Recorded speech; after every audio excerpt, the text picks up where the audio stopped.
Oh my god, the next fucking song in my rotation is fucking Kenshi Yonezu. I'm gonna get fucking claimed if that goes through. I mean, I guess it's like a good excuse to just like start it right now.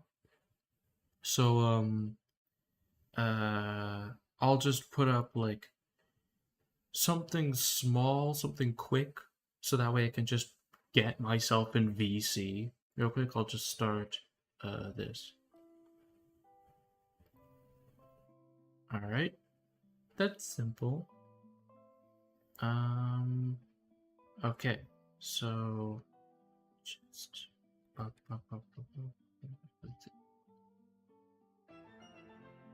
there, I entered call. I hope that wasn't audible. That's going to be really tough. Um but yeah, today we're going to be going over the best movies and games of 2023. It's going to be very cool, very awesome. Um, I just need to um, tag everyone so that way they can join call because there are people who are going to Hi. hello. So I'm gonna stream my screen real quick, but today we're going to be starting with the My Fucking Opinion Awards, which Hooray. is basically because people around now like to talk about their favorite movies and shows and games and stuff. I'm not talking about shows. I haven't seen enough of those, but like favorite movies and games of the year, like around now. And this is my way of doing it instead of making like a list or something because I've done way too much. Done too much shit. Yeah, right on. Just like set, if it's possible, just set the channel status that we're currently streaming in the VC, so that way when people go back Oh, on, yeah, I can do it. yeah, Do you want me to just say like for stream or something? streaming now, or something. Yeah. Uh, I fucking did a typo, and it says streaming now. I'm not changing that back. Oops. Yeah, that's fine. Oopsie daisy. That's fine. Yeah, but yeah, um, I'll wait like a few minutes so that way if people want to join they can because I know V mentioned they wanted to join but they're offline right now. Yeah, yeah. I mean, I just promoted the stream on my thingy. Yeah, So, okay, that's good. hopefully I hopefully that helps yeah, I with threw mine promoting up. with Yeah, I not threw mine having up. fucking subscribers. Yeah, yeah, I threw mine up in a bunch of places as well. So so uh so basically because I'm planning on doing like Google Slides ish esque streams more often. I have another one currently set, but I'm just asking people if they want to be a part of it. I'm not going to say what it is yet. It's going to be like a little game show, fun game. It's going to be very fun.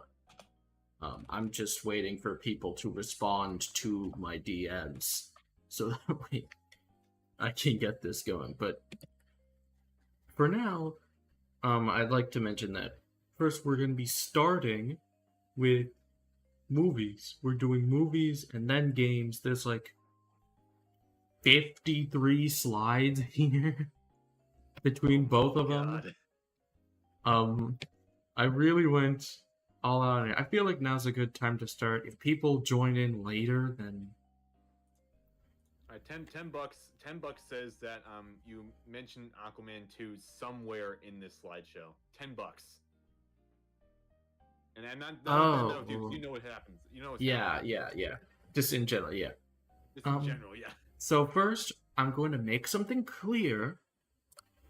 Here are a bunch of movies that I've not seen, so they don't count anywhere. I can't judge something if I haven't seen it. So I've not seen Mission Impossible. I heard it was good. I heard this one was really good. I just I can vouch for didn't that. Yeah. see it because I don't I mean, watch these movies, but I heard this one in particular was really good. This one and Fallout. oh yeah, I've only seen I've only seen those two movies out of the Mission Impossible series, and like I don't think you necessarily need to watch the prior ones to get those movies. It's just Yeah, I it's didn't Tom Cruise assume it doing was. Tom Cruise shit. Yeah, I didn't assume they were like a long. I didn't assume it was Fast and Furious. I Yeah. didn't assume it was that. Yeah, I mean honestly, like Dungeons it's and not very good. Dragons. Um, so I've kind of made it a bit where now, like, because I've been saying that I was going to watch this movie since it released. It's currently the end of December, and I still haven't. And now I'm just trying to keep the bit going. I'm sure it's good. I'm sure it's a good movie. I don't speak for the Um, general public, but I agree. It's really good. Very yeah, witty. but Has I'm a heart, gonna, yada yada but yada. I'm gonna keep this one on my letterbox. Yeah, they're They backlog. clone, they cloned Tyrone. This is a Netflix movie. I heard a lot of people say that it was really, really good. I've just not seen it yet. Um, The Peasants. It's an animated movie that's animated entirely in watercolor paintings, which is a really neat idea. I just heard the story was bad, so I didn't see it. I might though when it's on digital or something. Uh, Hunger Games. I haven't seen Hunger Games. I heard this one was good. I just haven't followed the Hunger Games at all. Though Like I mixed things heard that, about this one, yeah. but Yeah. yeah, Though I heard this one's like a prequel, so I guess I could it watch is. it. So yeah, I guess I could watch it. Nope. Napoleon. So Is this like I before the events of Napoleon Dynamite or? I don't know. I've not seen it. Um. So no. So French Joker here. This is like a 2.5 hour movie. It's kind of like Ridley Scott's Oppenheimer, but apparently there's a 4 hour long director's cut. So I'm not seeing it right now because everyone who didn't like this movie said it was paced like shit. So I'm just waiting for the director's cut. I trust Ridley Scott. This isn't like a Snyder cut thing. I actually trust this person. They made Alien. Um, May December, I've heard good things about, but I haven't seen. Priscilla, I've heard good things about, but I haven't seen. The Creator, I heard good things about, but considering it is a movie about Okay. about protecting AI that released in the middle of the strike, I think it was horrible timing. Yeah, but I heard I heard the visual effects were good, so I might check it out for that. Yeah, I mean, for an $85 million budget, it's surprisingly really good. I definitely agree. 85 million. Yeah, I'm pretty sure it was 85 million. It was definitely under 100. Damn. That's crazy considering that Indiana Jones is 300 million more than that. And we'll talk about that later. Are You There, God? It's Me, Margaret is a movie that released really early on that a lot of people liked. A bunch of people forgot about it because early 2023 and now is basically 2 years, is what I'm noticing. But it's good. Shazam! So, I liked the first Shazam, but everything I've seen of this one, plus Zachary Levi being an anti-vaxxer, made me didn't want to see it. Yeah, honestly, I hate Yeah, the fact and that I saw it after I found that out. yeah, Like, and very, very poor timing. and with Shazam, like every person who has seen it told me it was very, very bad. So I'm not missing out on anything. I mean, And how lastly, because I've actually been requested to see it, I'm not seeing this shit. I'm not God. seeing Trolls 3. You would not believe how many people actually asked me to review this movie. I'm not watching this. Just because I saw all of the DreamWorks movies doesn't mean I need to continue to see all of them. I'm not seeing this shit. I guess you could say that you're Getting doing trolled. Yeah. Yeah, I'm not seeing this shit. I'm not seeing this. Okay. So first up, biggest surprise. There are a lot of movies that I saw that I knew would be good. These weren't any of them. First of all, Elemental. I saw the trailers. I thought this was gonna be bad. And it wasn't. It was surprisingly it's not amazing. It's not an amazing movie, but it's good. It's solid. Solid. This guy Claude, get him out of here. Why is he on the poster? He says 3 lines in the movie and he sucks. Get him out of here. Yeah. I'm gonna go fucking William Afton. You're gonna fucking.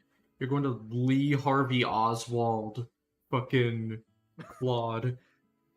I don't even know what that fucking guy is. It was fucking Lee Oswald. Yeah. Past Lives. Past Lives is a movie that it's not that I didn't expect it to be good. I just didn't know it existed. It's this person's first movie ever, and not a lot of people can claim to make a 10 out of 10 movie on their first try. So thank you, Celine Song. Please make more movies. You are very good at it. Thank you. You are very good. Godzilla -1. Alright. I just don't care about Godzilla. The only Godzilla movie I've seen before this was Godzilla vs. Kong, which I didn't like. And in general, I like the idea of Godzilla more than like anything that's actually related to it. But -1 was just a genuinely really good movie. Like that's just a good movie right there. And it made me finally get Godzilla, which is good. I'm really happy that I liked this movie. I'm pretty sure we were all a bit surprised by how good it was. Pro tip, if you happen to watch Godzilla, the 2014 one, and this is like a big if, I imagine, don't expect much out of Bryan Cranston's character, despite you getting really invested at first. Okay. One word, wasted. The Air. Now, I only knew Ben Affleck from the DCEU fucking Batman movies. I didn't know he directed movies, and I didn't know he was good at directing movies. But this was actually really... Considering that there were like 80,000 biopics this year, this one was actually a pretty good one. I actually liked this. This was pretty neat. And finally, in a completely different kind of surprise, The Zone of Interest. So, I knew this person. I know Mr. Glazer's last movie. I've seen it. But I went into this one expecting something, and I came out of it with probably the most unique movie ever, I think. The most I've heard about it is that it was about World War II and like Nazi Germany. And that puts like an image in your head for what kind of movie that is. But this is not what you're thinking at all.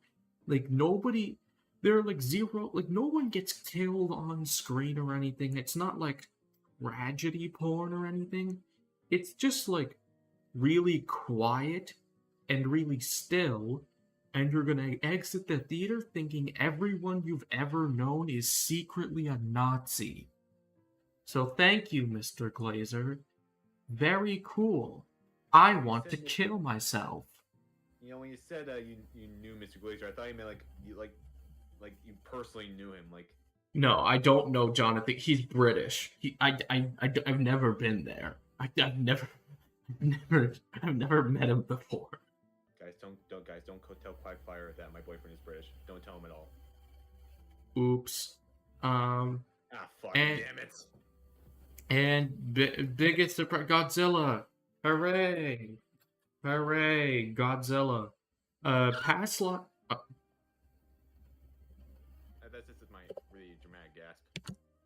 Thank you. I still think Past Lives is a better movie, but I was more surprised by how good this was.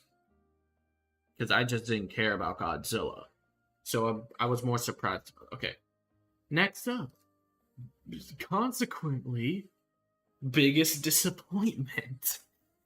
So, on the flip side, there are a bunch of movies that I thought were going to be good, but ended up not being that good. So let's start off with Indiana Jones. So, Do you know Miles so, Song in, is better?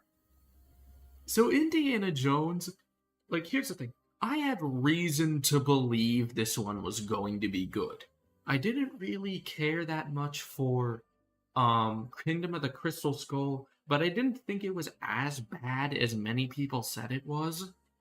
Um this was being made by the Logan director, and considering how their last movie about an old dude, like a legacy character who's super old, turned out, I thought this was going to be really good too. It wasn't. It was really boring. It seemed like it just retread a bunch of shit from the older movies without any of like the bite. And the most joy I felt on screen was seeing Antonio Banderas for 2 minutes, and then he got killed. So thank you, Dial of Destiny. Very cool. Next up, Wish. Why did this have to be mid? Why? This was such an easy slam dunk for Disney.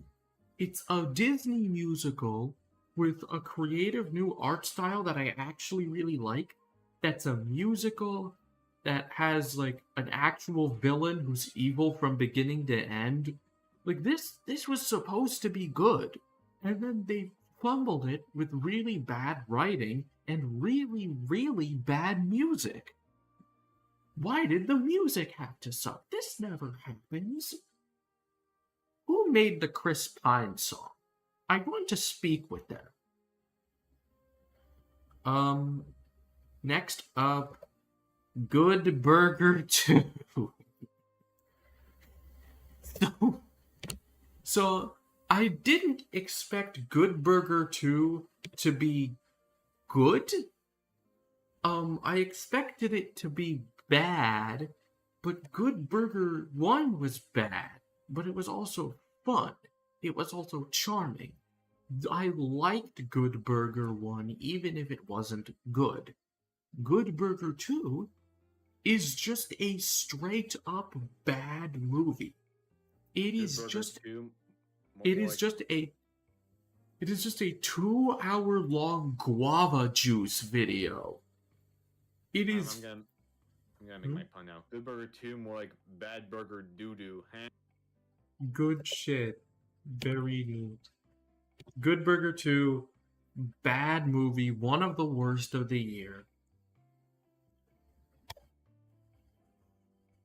This one fucking hurts. This one fucking sucks, man. Because those who knew me knew that since like the beginning of the year, as soon as I learned of this movie's existence, I was gassing it up. I had no clue that they were even making a Chicken Run 2. But I thought it was going to be really good, because Aardman always makes good movies, and the first Chicken Run was a really good movie. But the writing in this one was kind of terrible. It was kind of I guess you could say the chickens were running from good writers. Yeah, it was really bad. I don't even know what happened. I don't know what the fuck happened since the first movie, but why? And it's not like the animation is an improvement. It's stop motion. It's the same. you can't graphically improve stop motion, so all you get to have is like better lighting. So like it's not like a huge improvement in that front either, which just makes this kind of a worthless movie. It's not the worst, but I'm just sad. And finally, Renfield. Now, I like Good Burger. I didn't expect this to be a good movie, but I expected fucking Dracula to be on screen for more than 10 minutes? Like, I expected this to be a fun movie with fucking with this guy, with Dracula. Like he's like, but and he was fun for like the 2 minutes he was on screen. But I was just disappointed, man. And like biggest surprise, it's not the worst movie, but the biggest disappointment of 2023 is Chicken Run 2. I was so fucking sad watching this movie. Like me, like, there are like two eras of my life. Me before I saw this movie, and me after I saw it. And now I'm just stuck wallowing in depression. Thank you, Aardman. Very cool. How many more awards do we have? For this? Yeah, for this whole thing. I think there's like 10 more for movies, and like 12-ish for games. Okay. All right. I'm just not sure if I'll be able to go through the whole thing. Okay. Like it just depends on how long we go through this. Yeah, it depends. Next up, best narrative. This is just the best story in a movie. Best narrative. Killers of the Flower Moon. It was really good. It was really long movie, but it was still paced well.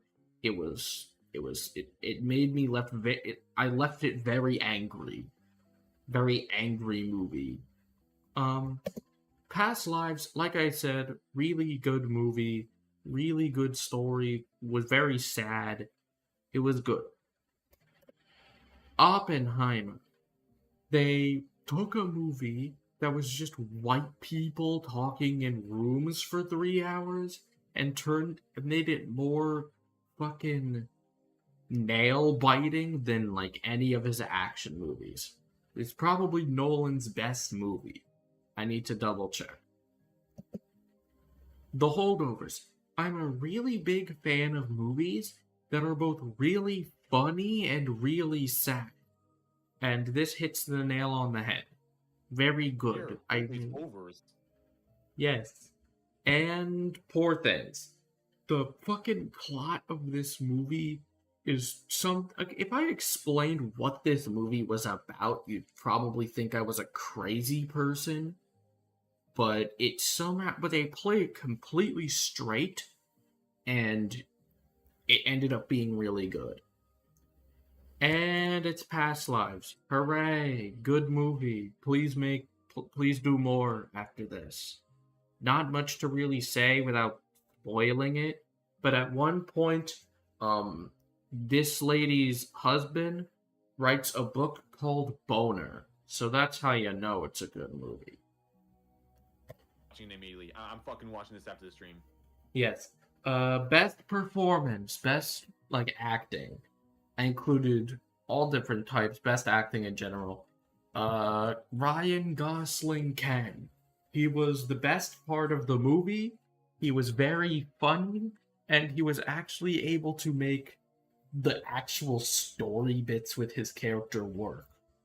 Like this is just straight up like really good. Probably his best performance ever, I think. Next up is Robert. Yeah. Hello. Hello, V. What's cracking, crew? How is everybody today? I'm doing all right. Good. I'm just lowering this so that way it doesn't overview it. So we're currently in best like performance, best like this. It's a So Robert Pattinson is the Heron in The Boy and the Heron. Apparently, they were originally going to get Danny DeVito for it, but then Robert Pattinson showed up to their office with an iPhone recording of like one of the Yeah. scenes, and they just pulled it off perfectly. So they were like, "Oh, um, well, shit, there we go." He was very good. He was very good in this movie. One of the few anime movies where the dub is better than the sub, I think. Next, Then. and the other ones are all Ghibli. Next up is Emma Stone in Poor Things. Considering that this is supposed to be like, because like this character is basically this lady who tried to kill herself. So their dad implanted them with the brain of a newborn baby. So now they have to relearn the world again. That is the plot of the movie, and Hell kind of plot is that? and Emma Stone is able to make the character actually work, and like sufficiently really good. People who got really mad at the fact that there were sex scenes in Oppenheimer are going to throw up watching this. Next up is Paul Giamatti in The Holdovers. We've all had bad teachers, like teachers who seem to only want to fucking kill you to make, like, but he was able to make that kind of teacher someone you're actually gonna root for and like hope that they actually have like a good life. Like, that's impressive. That's impressive as shit. It do be like that. Lily Gladstone in Killers of the Flower Moon. I'm really glad that an actual I don't know if she's Osage specifically, but a Native American actor showed up in a big blockbuster movie and everyone's coming out of it praising her because she did a really good job. That's just good. I'm just really happy about that. She did a great job. And Killian Murphy. It looks like she is of. And I could be wrong about this, but I see like a bunch of like looks like yeah, it looks like she's from Native American heritage. Yeah. Yeah, I just didn't know if she was Osage specifically, because that was what the story was about. And Killian Murphy Oppenheimer. Like, it's not like a super loud performance, but it works considering who he's playing, and he did a very good job. I walked out of that theater like I was going to kill myself. Thank you, Killian. Before we get to the winner, I'd like to do like an honorable mention of my own, who I thought was amazing. And I'm not saying this is like influencing your decision for the nominees. Yeah, I'm not saying. Yeah. I made this like a month ago. Yeah, not a month ago, like 2 weeks. Whoever, I don't remember the exact guy's name or the name at all. But whoever played the main guy, Shikishima, in Godzilla -1, truly a great performance, I think. But then, he was again, really. I haven't seen as many movies as you. Yeah, and the winner is Ken. Hooray! Yay! Like I feel like in the next 5 years there will be a ton of movies where people are going to try to imitate Ken. Like, people are going to try to do this themselves, and then they're going to fail. Oh, totally. Next up is Best Animated Film. I think I know who's gonna win already. Yeah, same. Okay, well, let's at least try to... Okay, so, like, considering, like, the past few years, this one was actually really good for animation. Like, it was actually really good.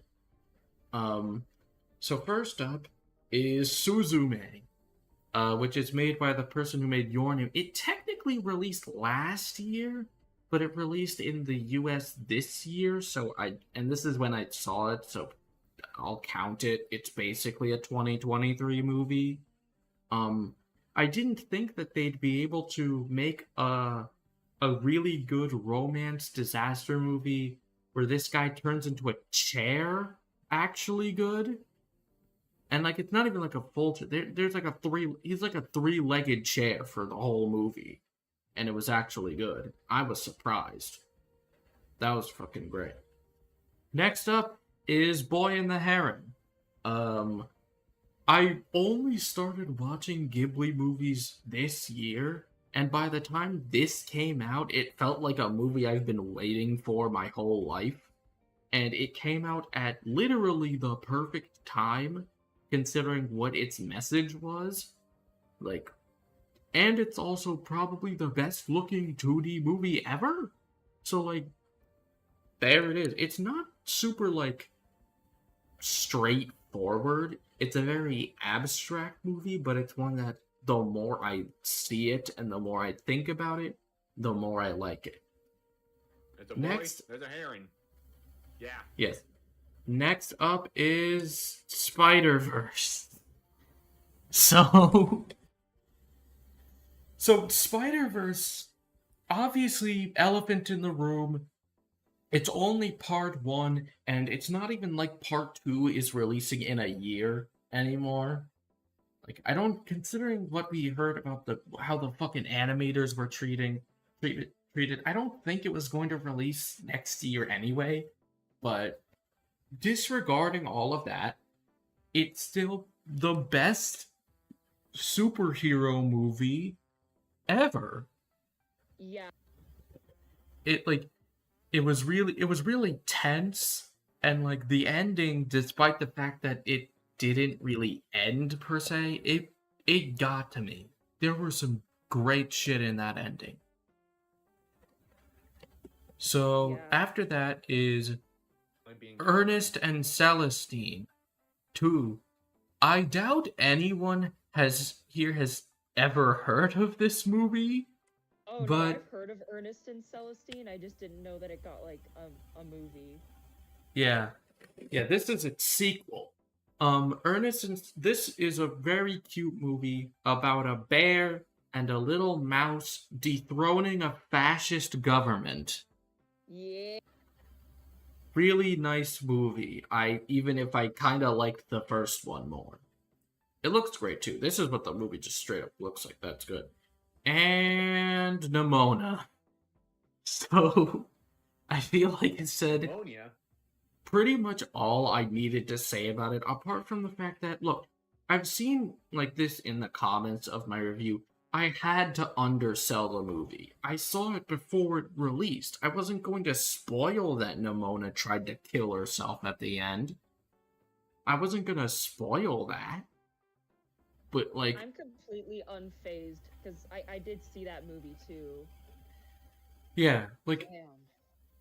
Like, but yeah, obviously the deeper shit in this movie was something I had to skirt by because the review came out 3 days before the movie did, because it had, like, a theater run.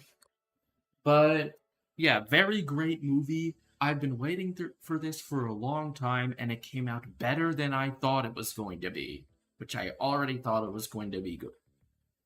And the winner is Boy and the Heron. I don't think it's that much of a surprise.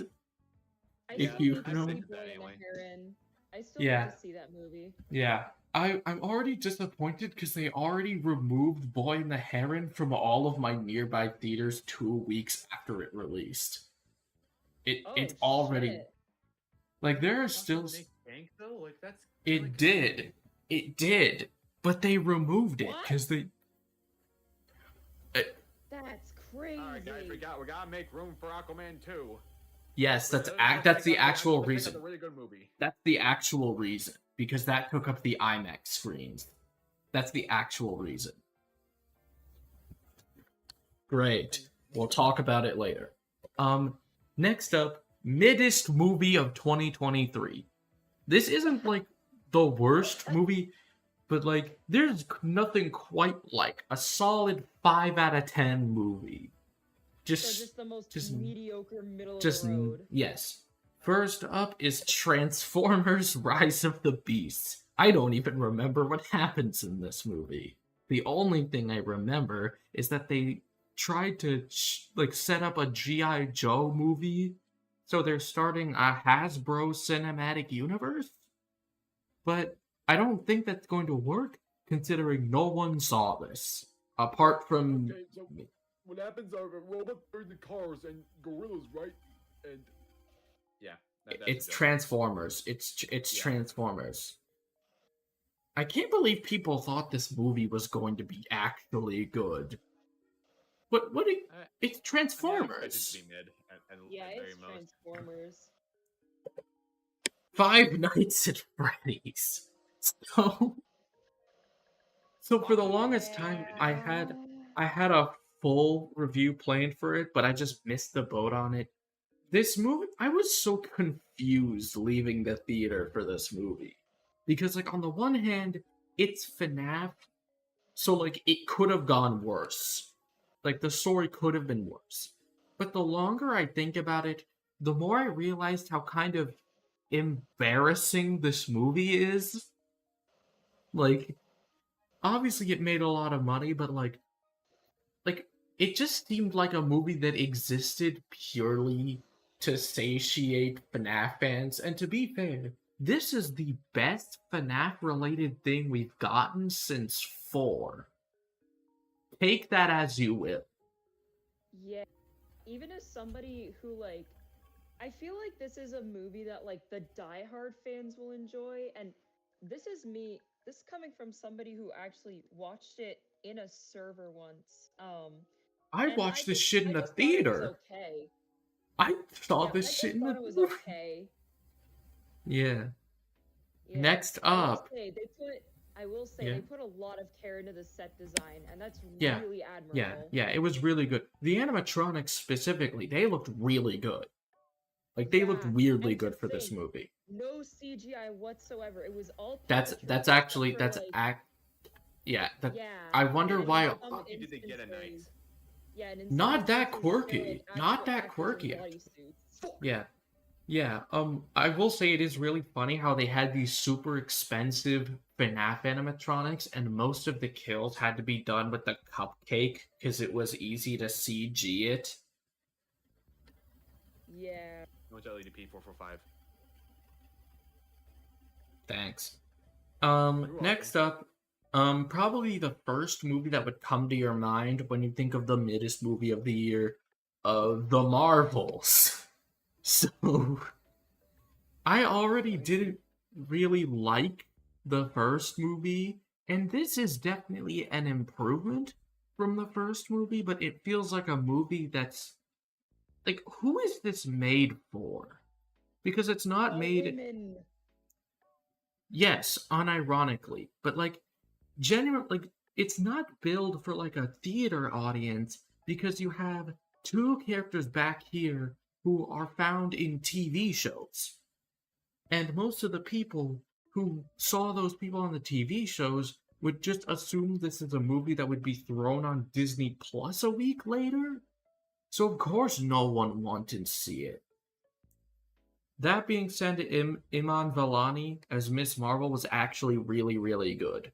I hope she is in good movies. Please. Me too.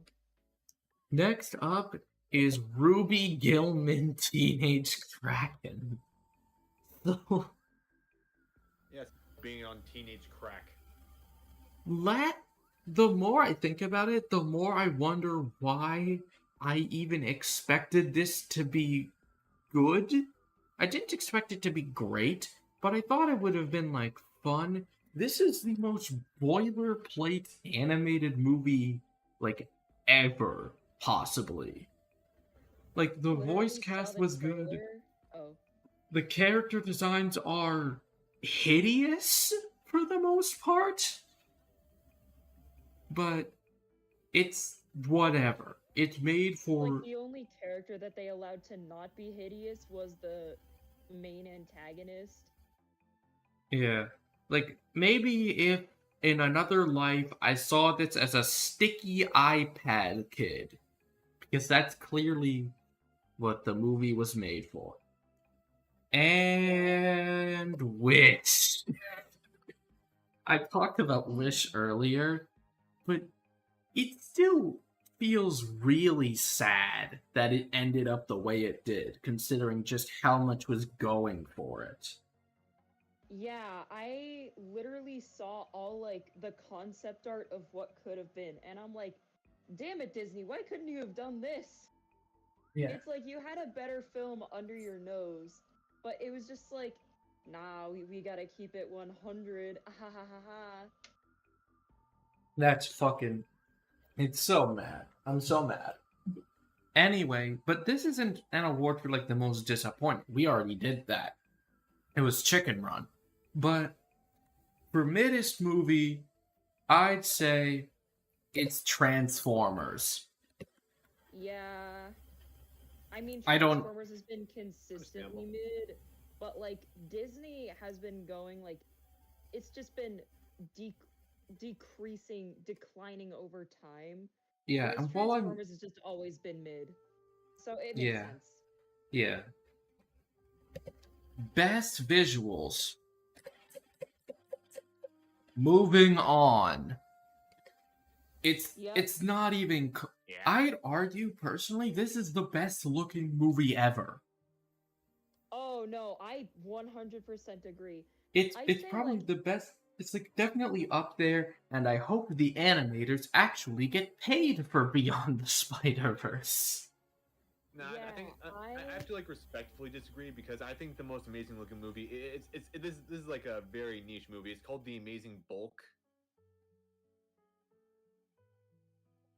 Best Nice. music. I was Best just gonna music. say- hang on, I was just gonna say about Across the Spider-Verse, like Yeah. I'm hesitant to call it the best animated movie of all time, but it is the movie with the best animation of Yeah. all time. Obviously, Definitely. I'm in that same boat. I don't even think it's the best animated movie released this year, but in terms of animation, it clears pretty much everything by such a wide margin that it isn't even worth. Fuck. Yeah, Um, honestly, Across the Spider-Verse is just one of those movies that made me go into the profession that I wanted to, But yeah, you know. but yeah, like it's not even worth talking because these are all good-looking movies, obviously. But like, and these are all movies that probably could have taken the award if it didn't release the same year as Spider-Verse. Next up is Best Music. I am someone who really values music in like anything, in like games, movies, whatever. So this is a big one for me. First up is, again, Spider-Verse. It's probably like the biggest score this year. Like people who don't like actually like listen to music from movies, like this shit was everywhere. Especially fucking Oh yeah. the shit with like Miguel and the spot and like the fucking ending. Like Dude, like I Like- listened to almost all the tracks from that soundtrack religiously. Like it's like and it's not the even movie just that. fucks. Yeah, if there's anything that I'd like to slightly criticize, it's the fact that the actual lyric soundtrack is a little weaker than the first movie, even if it has some good Yeah. stuff in it. But it gave us Annihilate and Am I Dreaming, so I can't complain too much. I also really like Mona Lisa personally. Yeah, there were good tracks in there. I'm satisfied. Next Yeah. up is Oppenheimer. Yes, Considering- I love the Oppenheimlich maneuver. Yes. Considering that this. Here's the thing. It's weird, because it's a 3-hour long movie, and it's one of the only movies I can remember where there's music playing in, I think, literally every scene. Literally every scene has music in it. And it's a 3-hour movie of dudes talking and making a bomb. And it sounds amazing. Like, the music that plays when the bomb goes off specifically, that shit's fucking. I wanted to fucking float. That was fucking. Next up is Boy and the Heron. Are you noticing a pattern here? So, Very Still much need so, to see this obviously. goddamn movie. like, here's the thing. Because here's the thing. Joe Hisaishi has been making good scores since they've started. Like, they've yet to make one that isn't amazing. But this one in particular is so different from what he normally does. Because for the most part, it's kind of just piano music. And and whenever he drifts off from piano music, that's when the real shit goes down. They use it as like a sort of indicator. And I love the calming piano music, and I love the ones that aren't like it. It fits the movie really well, and I fucking cried at one of them. So that definitely helps. Next up is Killers of the Flower Moon. Considering what this movie is about, you can kind of envision what the music is going to be like. But again, considering how long it is, I'm really glad that it banged this hard. That shit's amazing. Especially the end. I didn't expect it to go there. And lastly, which is a movie I did not think for a moment would get here, Wonka. So, Oh Seeing yeah, I this saw that. movie I saw it last tomorrow. night. I Such a am good seeing this soundtrack. movie tomorrow. No Yeah. spoilers, please. yeah, I have a question. Wonka eats Taco Um, Bell and are shits you everywhere. are you aware yet that Wonka's a musical?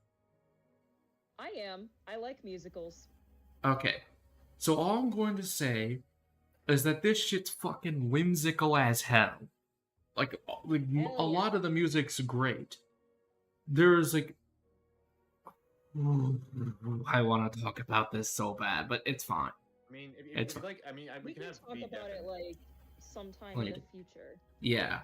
But yeah, the music in this was surprisingly really good, and Paul King needs to add musical numbers to Paddington 3. It's something that he must do now. Apparently, they're actually making a musical adaptation of Paddington 1. So, fuck it. I don't watch musicals, but I'd see that. Yeah, I mean, honestly, like if they don't do like a full-on Did musical it come adaptation out of in the Wonka, then like I'd be 2010s? very surprised. Yeah. Like literal Broadway. So like, God fucking damn it! I should have seen this coming. it was to be fair, it was very close. This was closer than normal. Like, What was like the contender? Spider-Verse and Oppenheimer.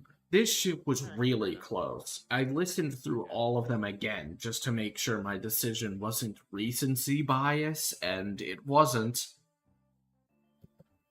But yeah. Why do you people like this award? It's an award for a movie that has received generally positive reception from a number of people, and then I see it and I question if we watched the same movie.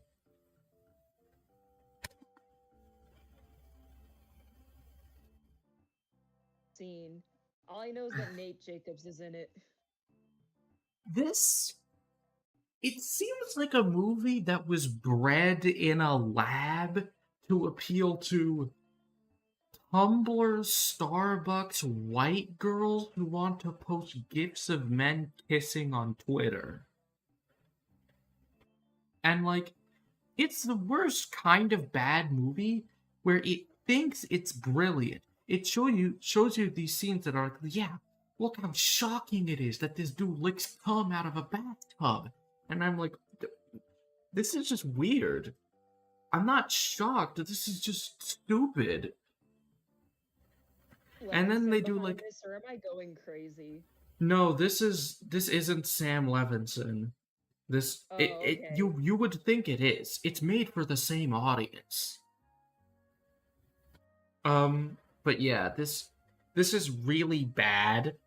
And every Best Picture nominee that I see for this movie makes me want to kill myself a little bit more. Next up is Gran Turismo.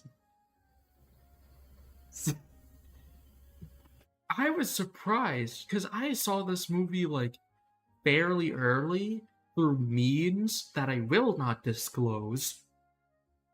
But when I saw the reviews drop and everyone said it was good, I genuinely was surprised. Like, I talked about it already multiple times in multiple places, but this is an exhausting ass movie. Like, all of the jokes you'd think would come out of a movie about a gamer who becomes a NASCAR driver is in this movie, and they're as cringeworthy as you think they are. He's a gamer. Spin his grave. He's a he Why are you trying to be a NASCAR driver? Aren't you a gamer? Shouldn't you be? Gamer? Aren't you a little What's gamer? that, little gamer? Oh, you want a boost mushroom? Here, take this red mushroom. God damn it. So you say that. So you're saying that. So you're I saying. haven't seen the movie. I just came up with that on the spot. You know, as someone who hasn't seen the movie either, that I would be genuinely surprised if that wasn't a line in the movie. The Flash. That's like right there. To my surprise, there were a lot of people who liked The Flash. And I know exactly who these people are. DC Comics fans. This is a certified key jingling movie. You know the key jingling movies, the ones that throw in a bunch of cameos for no reason other than to make the babies in the audience clap. It's the kind of movie that people who hate No Way Home say No Way Home is. Like, and on top of that, it's also the ugliest movie ever. Thank you. So, like, I doubt anyone's ever heard of this, but this was like a Netflix movie about this old-ass swimmer lady who decides to swim a long distance because they didn't do it when they were younger. A lot of people said it was good, and it was certainly a funny movie. It was certainly very funny, but like... Isn't Jodie Foster Ariel, or am I going insane? I don't remember. I know Jodie Foster's in Silence of the Lambs. Maybe I'm thinking of... I think I'm thinking of somebody else. Little Mermaid. I'm double checking this now. It's Jodie Benson. Oh, silly me. It's the same first name. It's fine. And Maestro. This is a movie made by Bradley Cooper, who is known as Rocket Raccoon.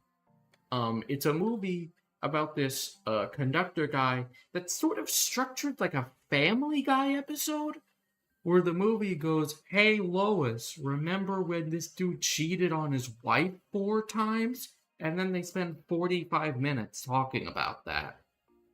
It's it's very nice to look at, but I get nothing out of this. The less I talk about this movie, the better, because I think if I were to go into more detail on why Saltburn is bad, my YouTube channel would be shut down. Because I don't think I can say all of these things. Yeah. I guess you could say you got a bit salty. Saltburn. Fuck. I'm not funny. Most anticipated film. 2024 is looking like a year for movies, to be sure. It probably would have been a better year if the strikes didn't happen, but that's their own fault. But that doesn't mean we don't have good shit coming. Like Dune Part 2. Which, it's weird, because I think the thing that made me truly understand the gravity of just how much the studios fucked over the film industry was when I saw a new trailer for Dune Part 2 in December. We were supposed to get this movie already. It was supposed to release a month ago. And it didn't. look, it even says so right there in the 2p white font. Like, I'm so mad, That to comics but it's very fans. good. But it's really, but I'm really excited for this. Dune 1 was great. Next up is Kung Fu Panda 4. I am Like, so fucking hyped for this. I will personally admit that the trailer for this movie was kind of bad, but the trailers for not just Kung Fu Panda, but DreamWorks movies in general do a really bad job of selling you on the movie. Like, Yeah. the trailers for Puss in Boots weren't that good either, and that ended up being amazing. So I still trust that this movie is going to be really good, because I can see the glimmers of how good of a movie this is going to be. The most I hope for is that it's at least better than 3, because I don't dislike 3, but I didn't get much out of it. The least good. Mickey 17. We do not even have a trailer for this yet. All I know is that Mickey Mouse. yes. All we know is that it stars Robert Pattinson and is made by the director of Parasite. So that's enough. That's enough for me. Next up is Nosferatu, which is a horror movie being made by the director of The Lighthouse, which is like my third favorite movie ever. So Isn't that the guy from SpongeBob? Yeah, but like Nosferatu Yeah, no, I was goes all the joking. way I back know to, what like, Yeah. Nosferatu is. I've seen the old Okay. movie. yeah. vampire hype. Woo! Yeah. The funniest thing, because they were starting to talk about it now, because it's releasing next year, I think the thing that really got me locked in was when they mentioned that the Willem Dafoe character is going to be acting out a dance scene with 800 real-life rats. So this is going to be amazing. And Paddington 3. I mean,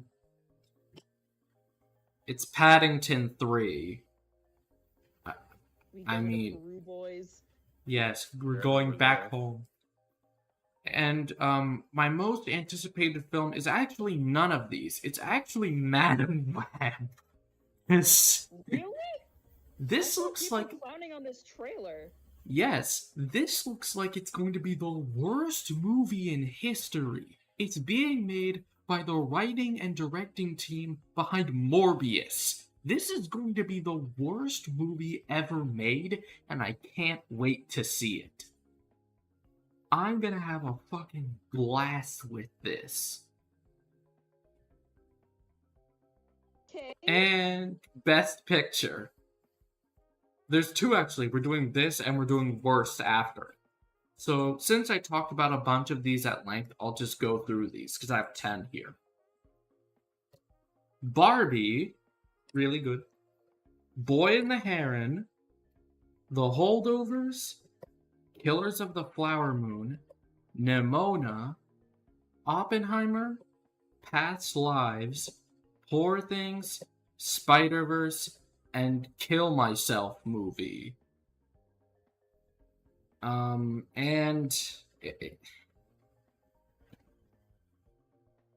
I hate it when I'm right sometimes. This is one of those times. Now, This is really making me want to see The Boy and the Heron. yeah, it's probably in like my top 10 favorite movies ever now. Holy shit. That and Spider-Verse. It was really close. I think like those two are pretty much on par in quality, but I had to give it to this. Cause no one got crunched to shit on this movie, surprisingly. Now, this is where the fun begins. Aquaman 2. Alright, who owes me $10? Because I called it. Whoever you're on. You know, Okay, I no, that's my didn't imaginary friend, think, never mind. I didn't think that we were going to get a DC movie worse than The Flash this year. I didn't think we'd get it. But considering the fact that this is the last movie in the DCEU, I couldn't think of a better way for it to end. It's a movie with That's- literally every single problem in the DCEU, and it's proof that this universe needed to reboot itself in the first place. I'm impressed. Also, it gave me a really funny GIF, which V you can check by clicking my profile on Discord. Well, yeah. Okay, yeah, it's one I was thinking of. Yeah. God. I said this. I said this in my letterbox. But like every time they do that really cheap ass like slow mo post production on it, edit like I was close. It was like to where I lost like at least 9 brain cells in total. Yeah. I thought it was At gonna least be 9. worse than this. I thought it was going to be worse than this, but I guess it wasn't. Yeah. Dear David. So Dear This- David, fuck this- you and your this mom. is a horror movie made by BuzzFeed about a Twitter thread. So, you know that like comic, that And they whole put just the let shit people in enjoy theaters? things? No, Oh. it was thrown straight onto streaming. And And trust they me, released this shit in streaming services? they released it. I don't even know how. This is one of the worst horror movies. And you know how bad horror movies can be. This is one of the this is fucking embarrassing. I just felt embarrassed watching it. The Flash, obviously, we talked about it earlier. Good Burger 2, obviously, we talked about it earlier. It's a 90-minute guava juice video. And it's funny, because my friends and I, we saw this in our call, and the only reason we saw it is because we heard Kai Cenat was in the movie. So we were like, okay, we're going to watch the movie until Kai Cenat shows up.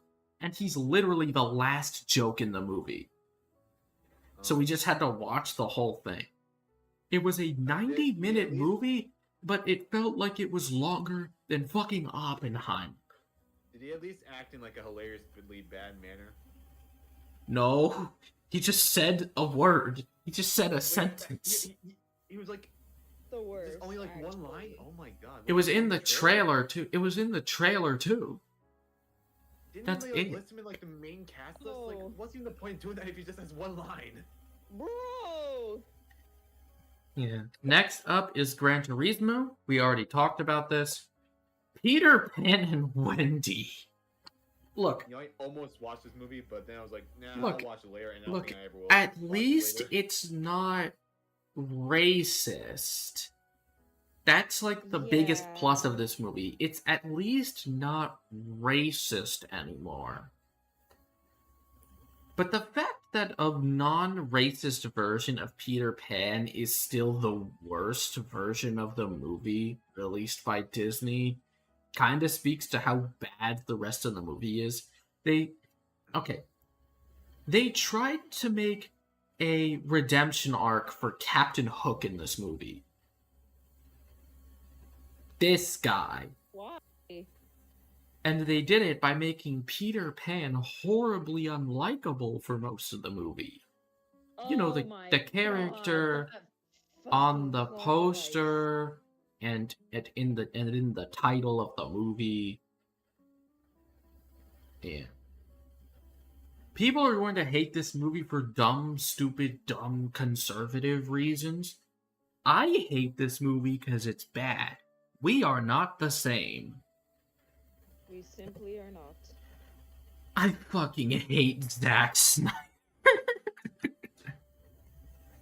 That's it, This- boys. Fucking ducks 'em. Yeah. Hello, boys. Yeah, I don't even know if Zack Snyder fans like this movie.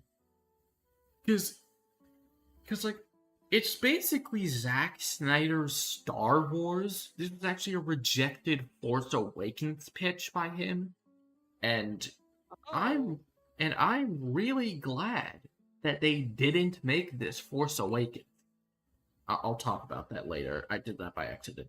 But this movie is so boring. I fell asleep halfway through. It was awful. And it has the fucking Morbius slow-mo action. I fucking hate it. But can't wait for the Snyder Cut, guys. I'm Can't looking at wait. Rotten Tomatoes audience review for Rebel Moon. 5 stars, verified from a guy named Mikey. Don't listen to the critics. They are shilling for Disney. This film is an art house blockbuster for the ages. This is what it must have felt like seeing Star Wars back in 1977. I Grateful wonder Dead seen it at the why. Paris Theater in NYC, and there it is. That makes sense to why he really likes this movie. He saw it Yes. early. Yes. Anyway, 65 is basically just because we moved from Star Wars but bad to Jurassic World but bad. It's just fucking embarrassing. It simply is. Yeah.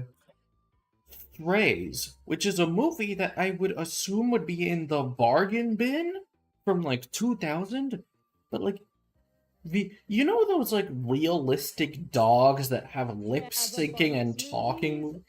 Yeah, It's the Bugs basically movies, that, I used to but- watch those when I was a yeah. kid. Strays is an R-rated buddies movie, basically. Marmaduke, but awesome. The 2010 And it Marmaduke stars- movie, that is. And it stars known sexual predator Jamie Foxx. So that's super cool. Jamie Foxx is More a like- sexual predator? More like Jamie fucks without What? permission. What? Ye- What kind of lore did I miss out on?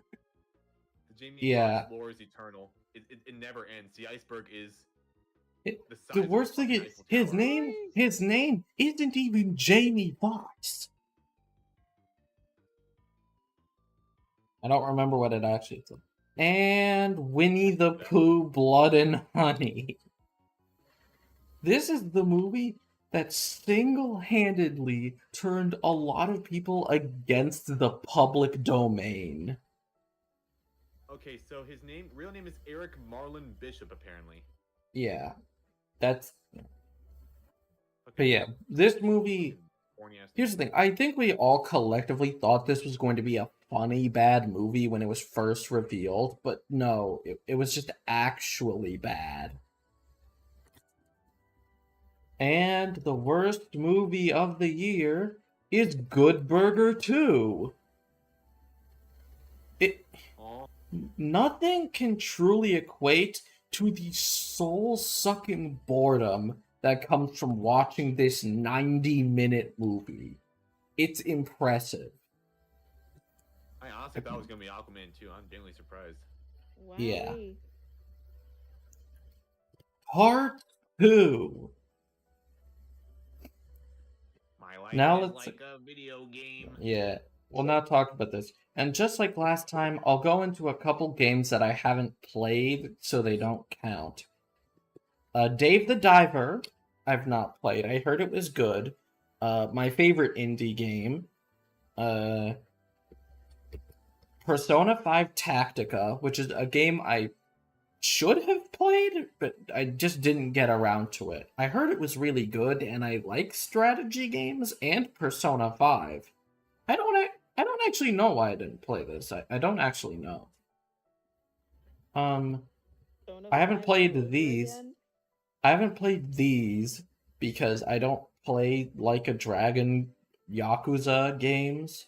I played one of them, and I don't want to play 8 games to catch up. Yeah, that's a lot of money. Mortal Kombat 1, because I don't like Mortal Kombat. But from what I've seen, this is the best Mortal Kombat game. The $10 most monetized. $10 fatalities aside. Like I said, most monetizable. Atomic Heart. It looked bad. I'm sorry. I'm sorry, Mick Gordon. I'm really sorry. Please I've never seen be Atomic Heart. yeah. Please make because the music in it is good because it's done by Mr. Doom composer. But like, it's fine. Assassin's Creed Mirage and Avatar I haven't played. I don't really care too much about either of these, but Avatar looks somewhat good. Ghost Runner 2, I haven't played the first one, so I didn't play this one. Hogwarts Legacy, I didn't play for moral reasons. Diablo 4, I didn't play for moral reasons. And Cyberpunk Phantom Liberty, I just didn't get around to. I don't know. I mean, at one point, I just want to just replay the base game now that it isn't a broken, buggy shitfest anymore. But, okay. Now, let's start off with Best Art Direction. What was the best looking game of the year? Alan Wake 2. It looks really neat. People like to scoff at like games that look realistic, and I often do that too. But this game takes it so far in that direction that it's honestly really impressive. It looks crazy. I love the different little demon designs. I like the live action cutscenes. It looks great. Next up is a game I bet neither of you have heard of. It's a game called Blanc. Oh no, I've That- heard of this. Yeah, it looks really, really pretty. It's like 3D of this. I really like. From Knives Out. Yes. Oh, cool. But yeah, play it. it's really pretty. It's really cute. I love this art style. It looks really nice. The game itself is fine, but it's neat. It's neat. Hi-Fi Rush. I really love the character designs. I love the cell shading in the game. I love the cutscenes. It's nice. It's fun. I like how everything, like even the most minute sounds and stuff, Are on like, beat. on beat. Yeah, Yeah. that's impressive. That's impressive. Octopath 2, it's a 2D HD game, and people are getting kind of tired of this style, but I think it still looks great, and it's kind of like stylized animation, because a lot of people will credit HD 2D to Octopath, and Octopath comes out and proves that no one else does it like Octopath Traveler does. And Mario Wonder. We know. We know. They gave Mario an art style, finally. I really love. They stylized them. I By love the way, different tune in this week animations. to see me beat the final test over on my Twitch channel, Ultraviolet16. Yippee! Okay. Yeah, nice plug. I do the same thing. But yeah, I really love the animation. I love the different character designs. I love the power ups. It's just great looking. It's a really great looking game. Best music. Again, really love music, especially from games compared to movies. Alan Wake 2, again. A lot of people will just immediately point to the one obvious answer here for Alan Wake, but I like to talk about the fact that the rest of the music from this game is also really, really good.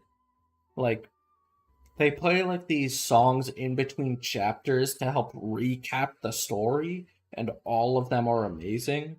There's this one like karaoke song sung by the janitor from Control that I think is really neat. It's just great. I really love the music in this game. And then you have Herald of Darkness. Oh yeah, there's also the best song in. There's also the best sequence in any video game this year, so there's also that. Bomb Rush Cyberpunk, which is a game that I think we all kind of expected to have a good soundtrack. It's a Jet Set Radio game that has the original composer back. So obviously that shit's going to bang. There are a couple duds in here compared to Jet Set Radio, but the peaks are probably higher? Like, that's crazy. I really love this. Is the guy's Twitter still weird? Yes. Damn it. Hi-Fi Rush. It's a music game. I think it kind of had to be here. Next up is Final Fantasy 16. The music in this game is really, really good, and it's even better knowing that Masayoshi Soken, the composer, was not only also doing stuff for 14 at the same time, but he wrote all of this game's music while he was recovering from cancer. So that's Oh, really I didn't neat. know that myself. It's really cool, Holy yeah. shit. Good for him. So considering the fact that it came out as ascendingly great as it did is really, really good. I'm really happy with it. And Mario Wonder. Mario Can I Wonder's just say, before the winner gets revealed, I'm shocked that Stray Gods didn't get nominated for this.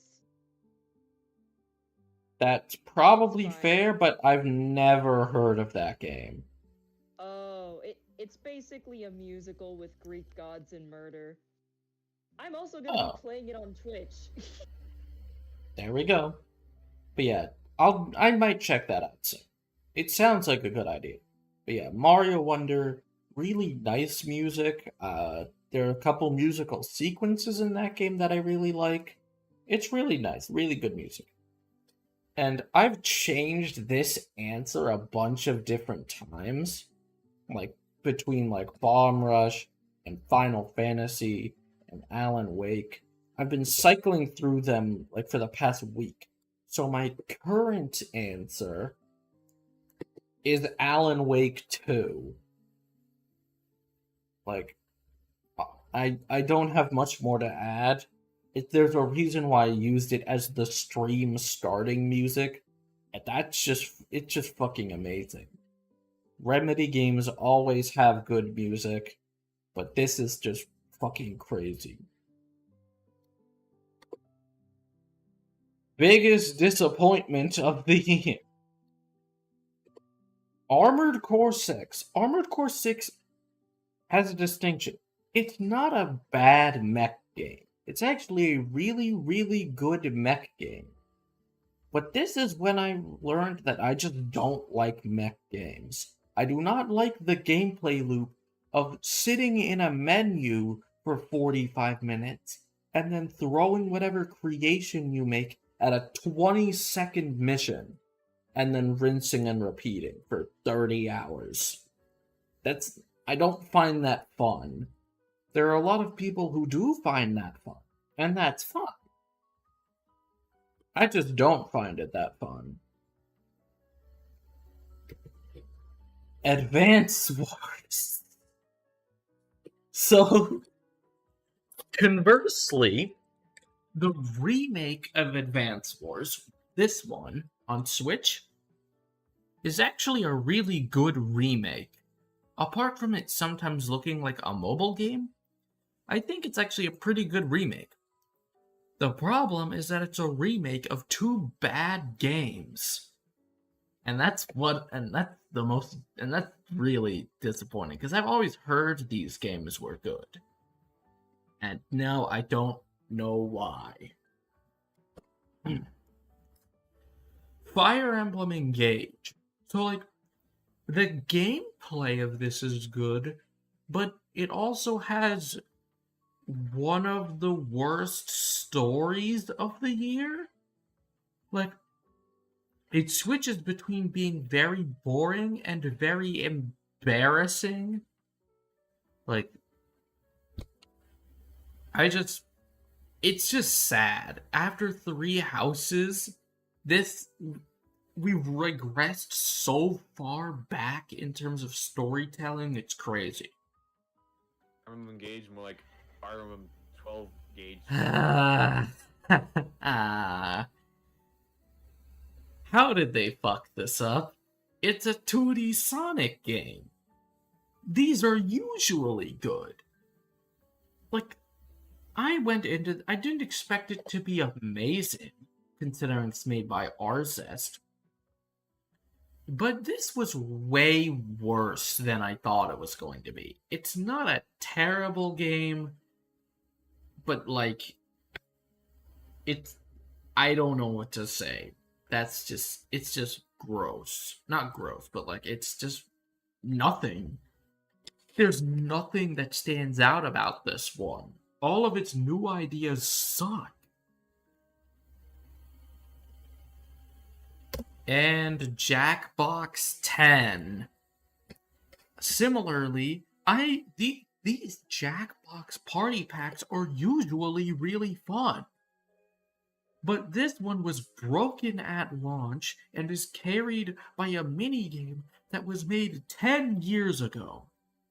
All of the other ones are either broken or unfun. This is Jackbox 10? This is I'm extremely disappointed, actually.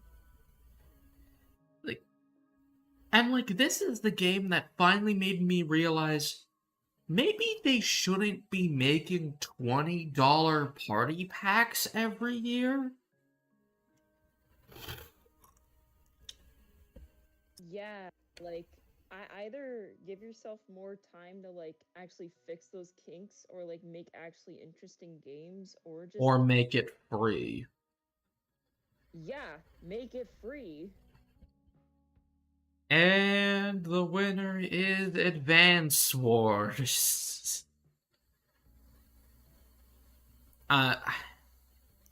Yet another example of a game gassed up by Nintendo fans that when you actually play it nowadays, it sucks. Another example of a faithful remake of a bad game. Hi, Rogers Base. No shade. Best narrative. Very good. The stories this year were not amazing, but some of them were really good. Alan Wake 2.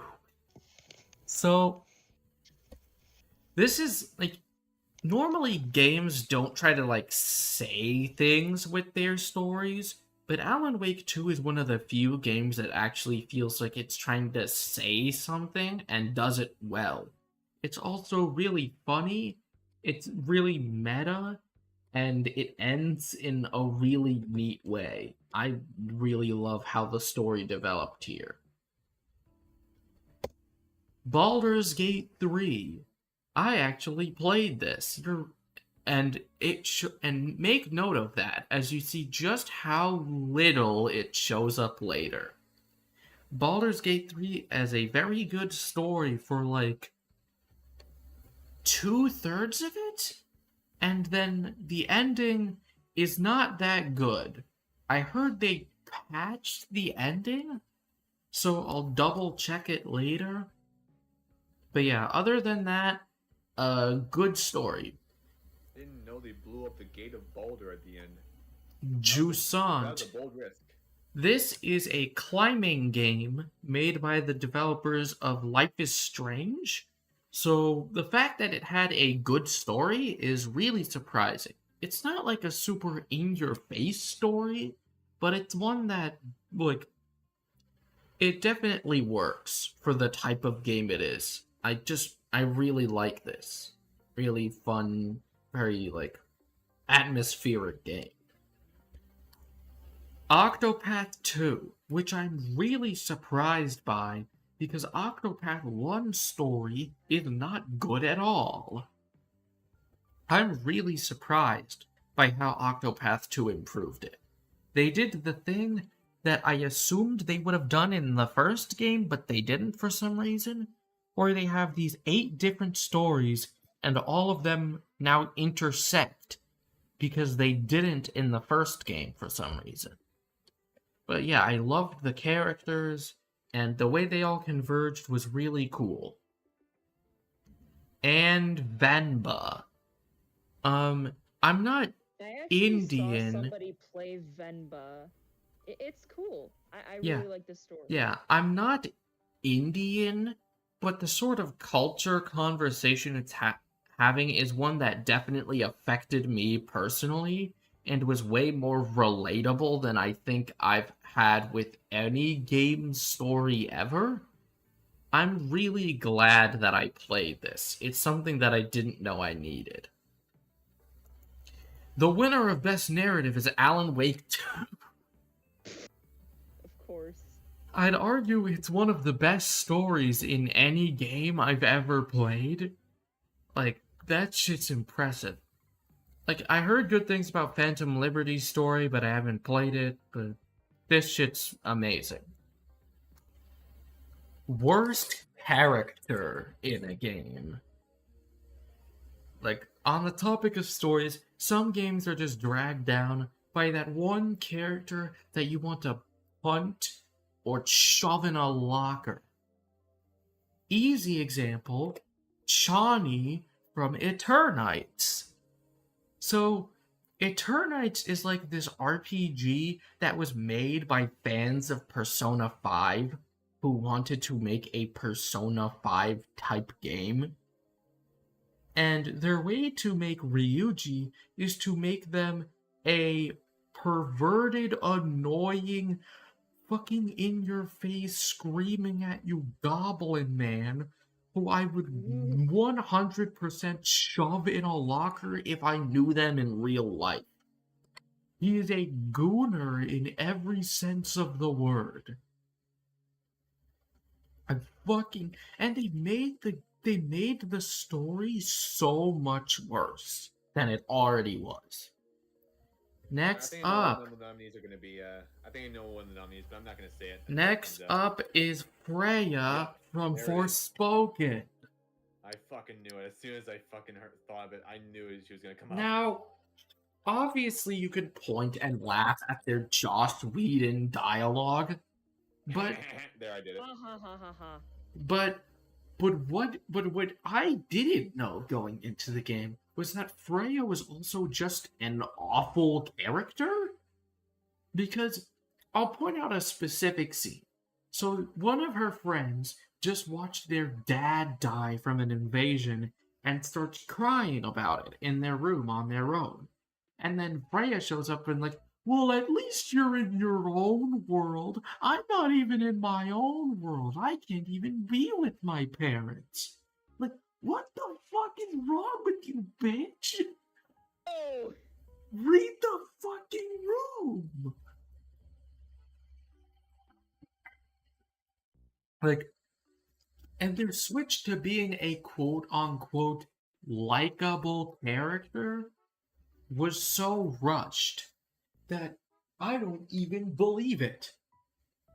And all of this is without mentioning their fucking Avengers not Infinity War, that's a good one. Fucking Captain Marvel-ass quips. Fucking Ant-Man and the Wasp ass quips. Next up, Detective Pikachu from Detective Pikachu 2. So, obviously, like you can tell with this image, they tried to add the stuff from the movie into the sequel, but it didn't mesh well at all. And not only that, Detective Pikachu's also not funny. They try to make him a super comedic character, but the most there is, I love my coffee. I really love my coffee. I'm going to hit on this one Pokemon because I am also a Pokemon. Except I'm actually the coffee. Yes, he does that in the game. I'm sorry, what? What? That might be the divorce scene I know I found on Next Twitter. up is Vale from Fire Emblem Engage. This is just pure melodrama. I could have taken anyone from this game, but this one pissed me off the most. Because you see them early in the game, and they're like, wow, that's a neat character. And then they disappear. And then later on, you find an evil version of this character working for the villains. And they're like, whoa, they look just like Vale. I wonder, what a neat coincidence. And then it gets revealed later that they are Vale. And that they just turned evil for no reason. And then you learn that they are your sister. And you can still romance them for some reason? I don't get this game. my favorite scene is when Vale is like, turn around. The Elite Four is behind you. So you turn around, and then you turn back around, and you're like, well, you turned around just now. I stole all of your emblem rings, and now they're all evil. This game's story is fucking embarrassing. And I needed a fifth character. I don't even remember his name, but he's from Rain Code, and he's a gooner. They almost got all of the Danganronpa gooner shit out of this game, but they kept this character in. Okay, this is coming from someone that has almost never heard this this word before. But why does gooner sound like a fucking slur? Because ER at the end. Ah, okay, that makes sense. And the answer is the Goontum Thieves of Heart. Thank you, Chani. Back to good things in video games. Best multiplayer game. Baldur's Gate 3. It's a multiplayer game. You can co-op with 3 people and it can help with your strategies. The freedom in this game with multiplayer is actually really cool. They fixed an issue that happened at launch where like only one person's save can move forward in multiplayer, I think. I didn't get to try out multiplayer too much, but it was fun. It was fun. Nickelodeon All-Star Brawl 2. Even though it's definitely one of those play it for a week and then never play it again type games, it's such a drastic improvement from the first game that it's really impressive. Now, if it dies, I can't say it's because it's a bad game. Like the first game. Next up is Pikmin 4. Pikmin 4 has Dandori battles, and that is enough to get it in the top 5. Mario Wonder. I'm actually really impressed that it worked out this way, because when they first revealed how the online worked in this game, I was pretty disappointed. But later, I actually played it, and it actually was super fun. I actually like Dark Souls Online and Mario. Like, that actually works really well. And Street Fighter 6. Can you guess what wins here? I mean, it's inevitable. I mean, it's a fighting game. It's a straight multiplayer game. Like, in terms of the best multiplayer in a game, this has rollback. This has different sort of like control schemes. There's an online hub. It's great. And plus, it's the game. It's Street Fighter 6. Good game. Best performance. Similar to the other one, it's just like voice acting and shit. First up is Yuri Lowenthal as Peter Parker in Spider-Man 2. I already liked him in the first game, but now him with the fucking Venom shit, like that adds another layer, and it's actually really impressive. There's one line in particular that happens near the end of the game that just made me burst out laughing. It brings. I want to know which one this is. Maybe if you like DM me if B doesn't want to know. I'll DM it to you later. I think you know what it is, though. It brings me straight. I really don't. It brings me straight back. It brings me straight back to the era of Bully Maguire in Spider-Man 3. I don't know, unfortunately, but I do know that MJ gets like the parasite or like symbiote. Yeah, that was killer. Yeah, basically, I'll say. Yeah, would you mind if you hear it? Like, you won't be mad if you get like spoilers or something. I'm playing it anytime soon. Okay. All right. So basically, at one point near the end of the game, there's like an argument going on, and Peter goes to Harry and he says, "Why don't you pop some more pills and tell me how you really feel?" Oh, that one. Oh, that's. Damn. Oh, dude. The one I'm thinking of, like when it comes to like fucking like Fury Lowenthal, that's the name I'm giving like to like in the same vein as William Mhm. McGuire. The Fury Lowenthal has a nice ring to it. Is like when Yeah. he's fighting Lizard and he says to him, "No wonder your family left you." That was fucking amazing. I really like So that. good. I imagine you Next- had fun with those lines. Next He has up the same energy as Low Tier is God. Warland Door from Alan Fucking Wake Al 2. Roker. From what? The Al Roker from the Today Show. no, My I dad don't. actually met Al Roker. Yeah, Alan David Roker. Harewood. David Harewood is their name. But yeah, he shows up exclusively in the live action interview scenes.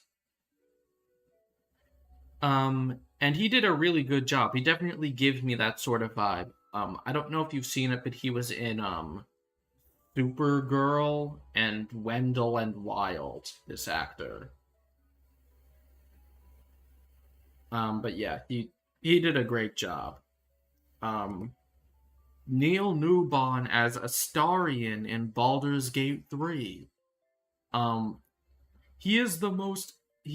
Astarion is the most outwardly, like, unabashedly British character I've seen in a game this year, and it leads to so many funny moments. I'm actually really impressed by how, especially considering how much dialogue he had to record.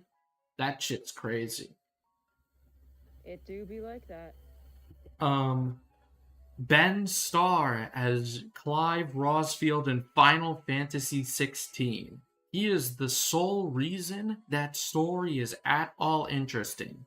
He does a really, really good job with the game's emotional scenes, even if no one else does. Yeah. Next up is Yeah, before we continue, I like to give shout out to Ben Starr, particularly because on Christmas Eve he made a video on Twitter called "A Festive Quote Unquote Thank You to the Porn Bots." awesome. Look it up. I'm not fucking kidding. Hold on, give me a second. I need to do something real quick. I'll just hold it on this for now.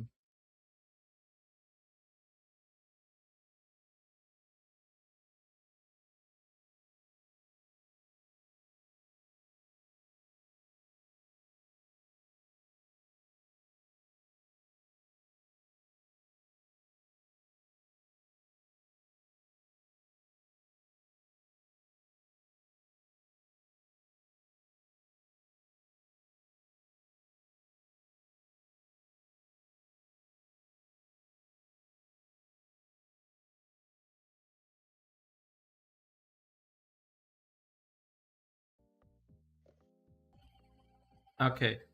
Just needed to answer a call. So fucking dirt, am I right? Dirt is cool. I think it helps Yeah. grow plants and shit. Yeah. Anyway, Yeah. back. That's So- another conversation. So, I'm actually really impressed with Patricia Somerset as Zelda in Tears of the Kingdom, because I'm gonna be honest, she kind of sucked in Breath of the Wild. Yeah. Like, an Age of Calamity wasn't a huge improvement, but this game, she actually did a really good job. Considering that Zelda has the best moments in the game and has way more agency than normal, I think she did a really good job with what she was given. And a character who I've never seen mentioned anywhere near this discussion, this guy from Octopath 2. So, Why does he look like the detective from Lupin the Third?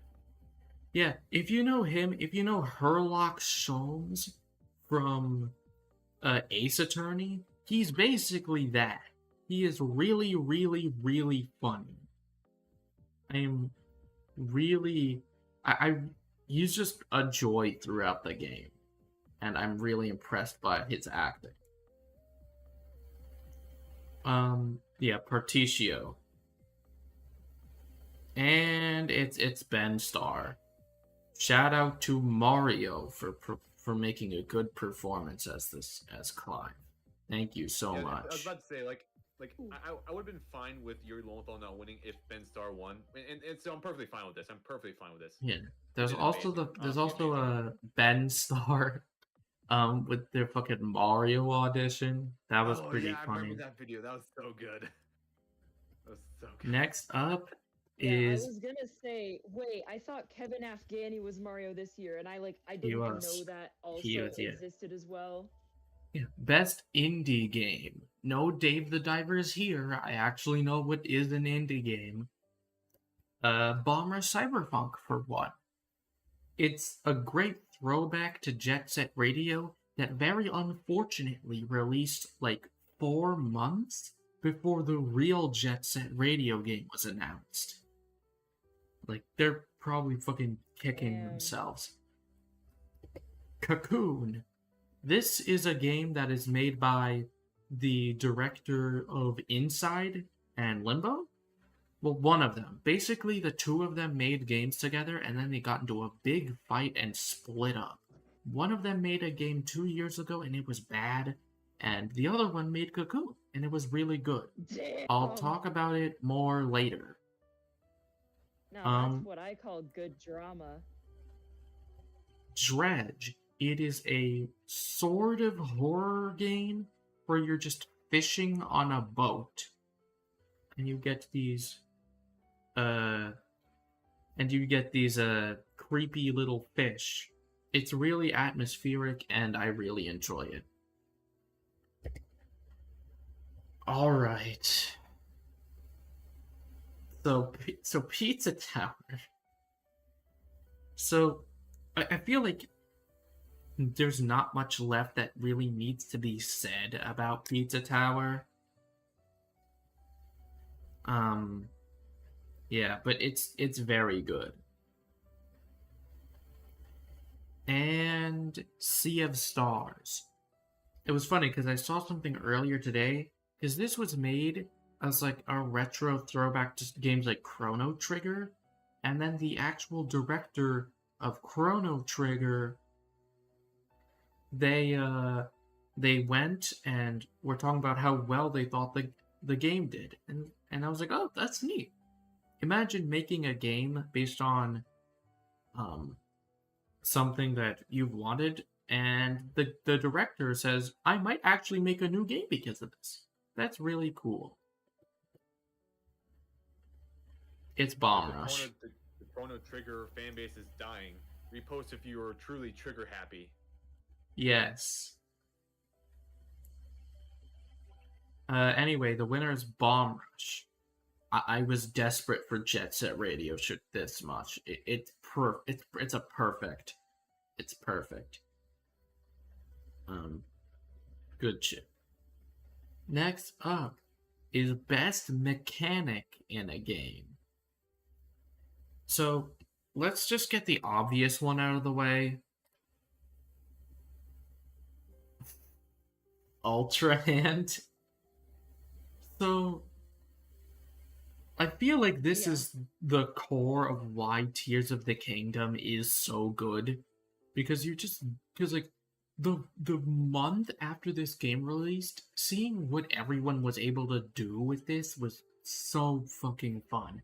And even now, even like 2 weeks ago, I saw someone made Godzilla in Tears of the Kingdom using Ultra Hand. That shit's impressive.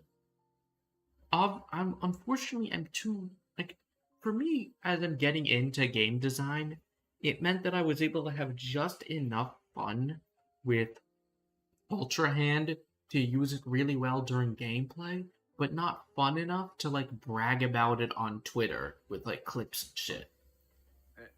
Isn't there like a fucking Ultra Hand thing where, like, actually, no, I'm not even gonna mention it. I don't want to scar anyone. That you can, like, make, like, fucking it's kebab. It's a flamethrower. It's a flamethrower thing in a certain area. Oh yeah, the penis one. Okay, yeah, I didn't want to mention it, but yeah. There's that. There's also the Korok torture chambers. Clearly the best one, yeah. Yeah. So that there's world hopping in Cocoon. Basically, the way the puzzles work in this game is that you carry around these little balls on your back and then place them down here, and inside of this ball is a whole other level. So you switch back and forth between the levels and then Whoa. move them around the puzzles. It's really smart.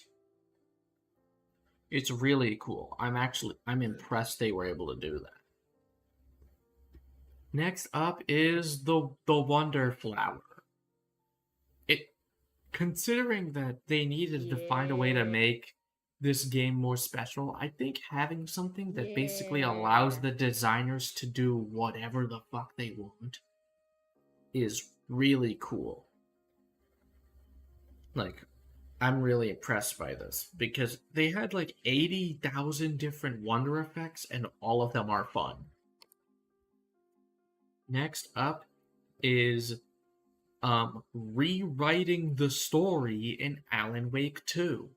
Because to explain, Alan Wake is a writer, and whatever he writes leaks into reality. So for puzzles, you're able to rewrite what's about to happen, and then it completely changes your environment based on what you just wrote down. It's extremely, and considering that they were able to load an entirely new map in 2 seconds, that's really impressive. People like to talk about Alan Wake as just a good movie game, but I think it's really cool as a survival horror puzzle game as well. And I couldn't think of a fifth one, so slide ultra hopping in Pseudo Regalia. This is like an N64 styled movement platformer, and it is probably some of the best movement controls in any platformer ever. And like the way you're able to traverse the world, if you slide and then side hop, you can pretty much fly across the stage. Like, it's really good for movement and it feels awesome to pull off. But like, I think it was Yeah, kind of literally. obvious. Most anticipated game. Unlike movies, 2024 seems like it's going to be another pretty good year for video games. So I'll talk about the ones. For note, these are only ones that we know are releasing in 2024. Final Fantasy VII Rebirth. I really liked the remake, but I felt like I went into that sort of knowing what to expect. Now that I know that they're willing to completely rewrite the story of the original, I have no clue what they're going to do here. And I'm very worried, because I feel like I have an idea where it's going, and that would be really sad. Metaphor ReFantasio. The creator of Persona 5 is making a brand new IP that's half turn-based RPG and half action RPG. That sounds really, really fun. I love the music. I am a little worried about the story considering what I know it's about, but I'm sure that they'll pull it off well. The game's about racial hate crimes. Anyway, Earthblade, which is the next game made by the Celeste developers. And it's a Metroidvania?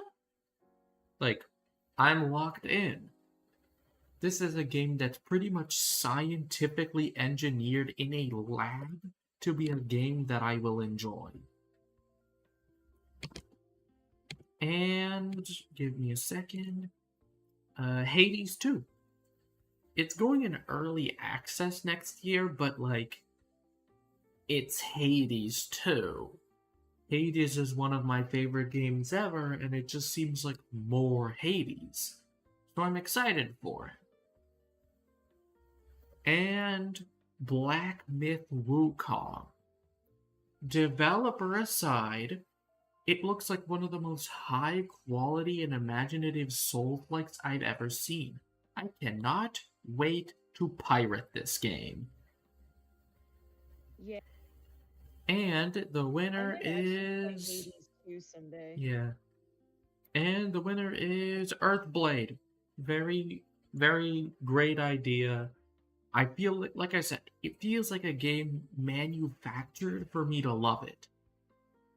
And like obviously if we knew Silk Song was releasing next year, I'd put it as my most anticipated, but I just stopped like anticipating that game. When it releases, it'll be amazing, but it's just when it releases it will. Yeah, it's like Did I get they're, to like, Spider-Man yet? promoting I it. talked about it a couple times. Yeah, it's like they're promoting Silk Song on and off, and I have a gut feeling that like the game's taking forever to develop because I feel like they're building these worlds like I feel like this game is going to be like 5 times bigger than Hollow Knight. They Like already in said terms it of the was. world. Yeah. Yeah. Next, all right. So it's probably like a lot of cooking because All I right. have played Hollow Knight and I goddamn. Yeah. All right, I'll stop. Game of the year. Like last time, I'll just go through the 10 games because I already talked about them a bunch. Alan Wake 2, Bomb Rush Cyberpunk, Hi-Fi Rush, Spider-Man 2, Pikmin 4, Resident Evil 4, which I haven't talked about yet.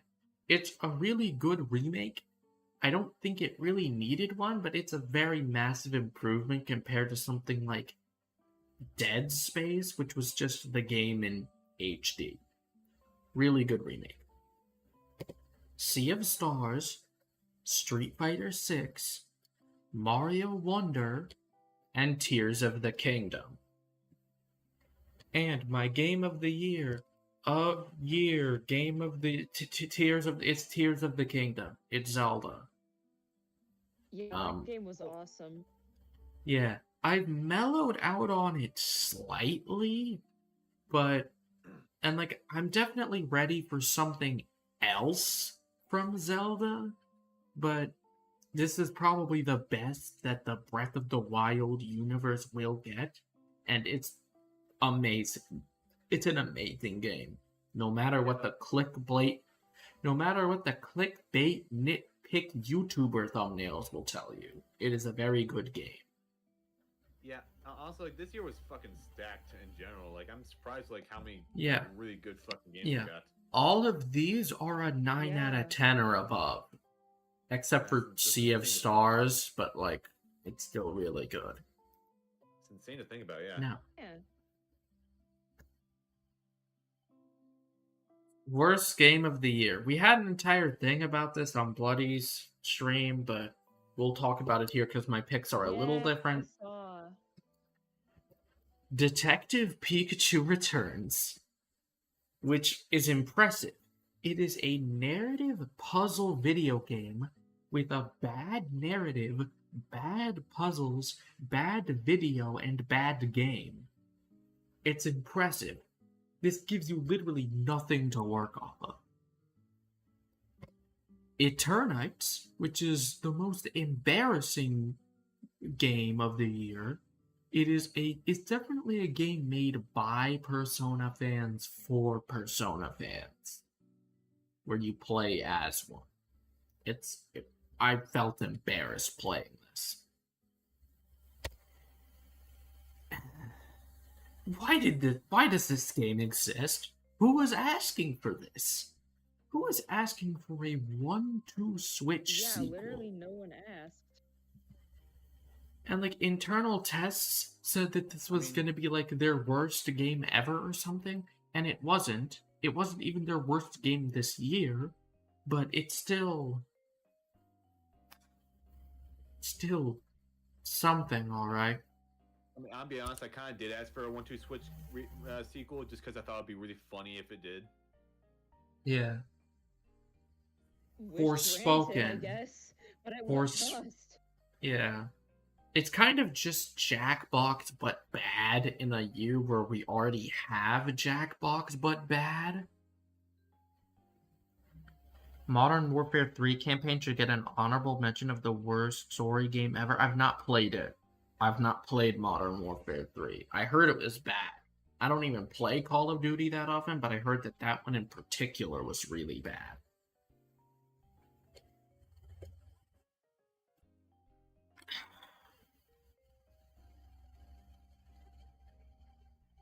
What's there to say? What do I even say about this?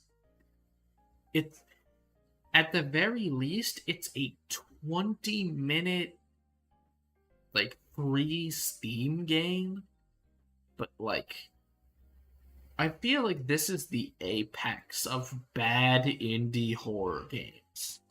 I doubt it'll get worse than this. Let's just say that if I say all my thoughts about Garden of Ban in a family-friendly server, I'm gonna get Garden of Ban banned. Honkai Star Rail. Oh man.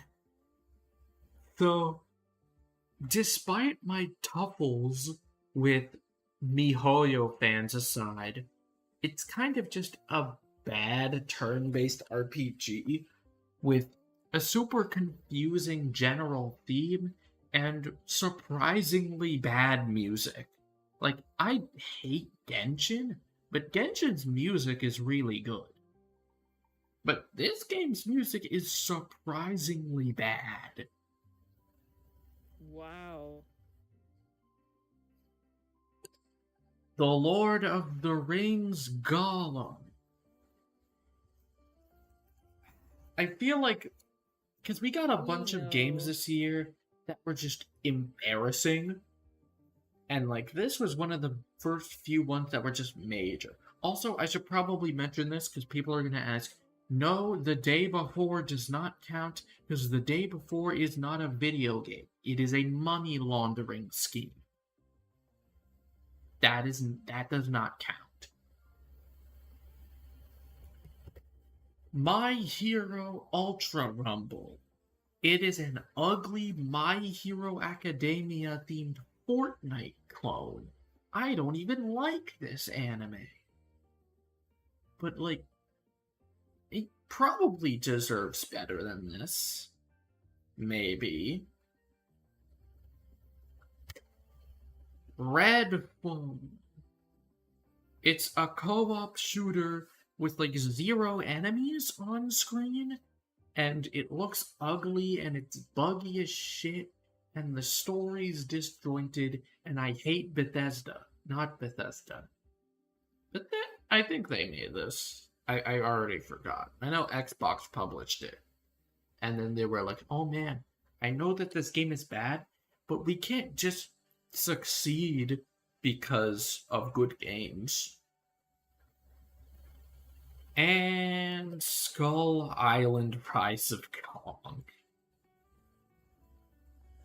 I mean, it was a funny game. They had PMGs in their cutscenes. The world fucking terraformed around you.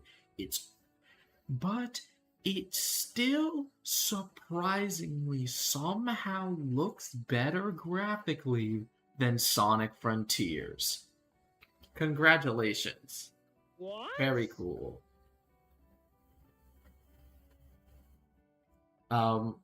Yeah, I'm sorry, that game looks fucking hideous. I like Sonic Frontiers, but it looks so ugly. Personally, at least. And it's Gollum. And that's it. That's all of them. Hooray! Yeah. We're done. Yeah. Yeah. In terms of final thoughts, 2023 was simultaneously the best year for movies and the worst year for movies.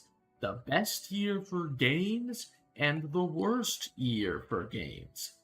And I think after such an eventful year, 2024 will just inherently be less like eventful, but I'm still looking forward to the good and the bad from next year. Thank you guys for watching, and I'll see you sometime in January.